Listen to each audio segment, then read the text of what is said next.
Hi friends, நீங்கள் சேனலுக்கு புதுசாக வந்து சப்ஸ்கிரைப் பண்ணிடுங்க. சப்ஸ்கிரைப் பண்ணாமல் நிறைய பேர் பார்த்துட்ருக்கீங்க. ஸோ எல்லாருமே மறக்காமல் சப்ஸ்கிரைப் பண்ணிடுங்க. ஸோ கிறிஸ்துமஸ் முன்னாடி பார்த்திங்கன்னா நம்மளுக்கு கிட்டத்தட்ட 3 சுற்று மூலிமா தமிழ்நாட்டில் பரவலாக மழை கிடைக்க வாய்ப்பு இருக்குது. இதில் முதல் 2 சுற்று பார்த்திங்கன்னா அதிகபட்சம் காற்றழுத்த தாழ்வு பகுதி முதல் காற்றழுத்த தாழ்வு மண்டலம் வரைக்கும் தான் முன்னேறும். ஸோ இது புயலாக வருவதற்கு வாய்ப்பு இல்லை. ஆனால் 3ஆம் சுற்றில் நிகழ்வு நம் பகுதிக்கு வரும் பொழுது அது புயலிலிருந்து அதிதீவிர புயலாக வரை முன்னேற வாய்ப்பு இருக்குது. ஸோ இதுக்கு என்ன காரணம்னு சொல்லிட்டு நான் இந்த பதிவில் சொல்கிறேன். இதில் உங்களுக்கு ஒரு கேள்வி இருக்கலாம், முதல் 2 சுற்றில் உருவாகிற நிகழ்வு ஏன் வந்து புயலாக உருவாகலை, 3ஆம் சுற்றில் உருவாகிற நிகழ்வு மட்டும் புயலாகுதுன்னு சொல்லிட்டு உங்களுக்கு கேள்வி இருக்கலாம். இதுக்கு காரணம் என்னென்னா, MJO மாடர்ன் ஜூலியன் ஆசிலேஷன் அப்படின்னு சொல்லக்கூடிய ஒரு கடல் சார்ந்த அலைவு நம்ம பகுதியில் டிசம்பர் கடைசி வரைக்கும் இருக்கும்.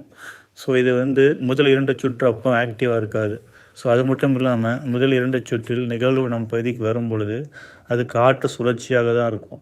ஸோ அது மட்டும் இல்லாமல் MJO வந்து அந்தளவு ஆக்டிவாக இருக்காது. ஸோ இதனால் என்ன ஆகும்னா, அது அதிகபட்சம் ஆழ்ந்த காற்றல் தாழ்வு மண்டலம் வரைக்கும் தான் முன்னேறதை விடும். அது மூலிமா நம்மளுக்கு மழை கிடைக்குது. ஆனால் 3ஆம் சுற்று மழை சமயத்தில் எப்படி இருக்குன்னா, அந்த MJOடைய தீவிரம் வந்து ரொம்ப அதிகமாக இருக்கும். அது மட்டும் இல்லாமல் இந்த நிகழ்வு நம்ம பகுதிக்கு வரும் பொழுதே தாழ்வழுத்த பகுதியாக வருது.